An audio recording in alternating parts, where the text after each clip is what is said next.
আসসালামু আলাইকুম গাইস, এটা হচ্ছে শরীয়তপুর জেলা। এই দেখছে ভুট্টা বাগান, ভুট্টা ক্ষেত। এই হলো এই যে বিল বিল বলে আর কি। এই বিলে ভুট্টা ক্ষেত দেখেন, সবুজ। এই যে দেখাও, এই ভুট্টাটা দেখাও। এই যে এই ভুট্টা, এই যে দেখেন, এই যে ভুট্টাটা কত সুন্দর, কচি একদম একবারে এখন কচি আর কি। ভুট্টা পাকলে আর কি আরো লালচা কালার হয়ে যাবে আর কি।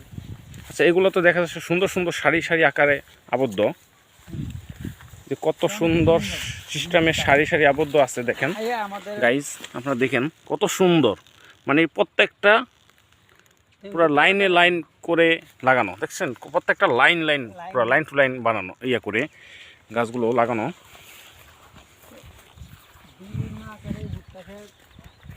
সব জায়গা আছে বিভিন্ন, যে মরিচ ক্ষেত, এটা দেশের মরিচ। এখানে দেখা যাচ্ছে লাল মরিচও দেখা যাচ্ছে, মানে পাকছে এগুলো নাকি? পাকছে, সবুজ আছে, পাকা মরিচ সুন্দর, কত সুন্দর মরিচ দেশে আসলে দেখা যায় আর কি। না, আমাদের দিনটা কিন্তু অনেক সুন্দর, পুরো দৃশ্যমান দেখার মতন। এই যে দেখেন এখানেও পুরা সবুজ সবুজ এলাকার, পুরোটা সবুজ। তারপরে এখানে আবার মরিচ ক্ষেত,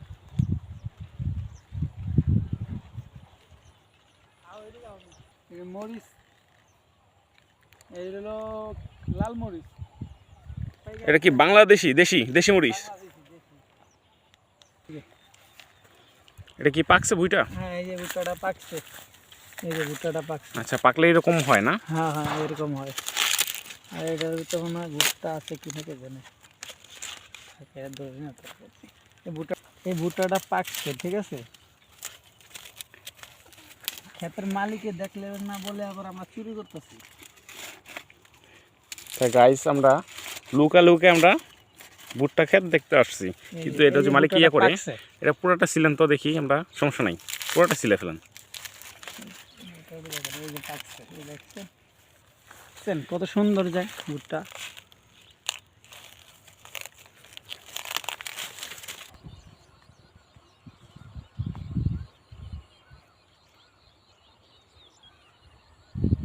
সুন্দরই দেখা যাচ্ছে।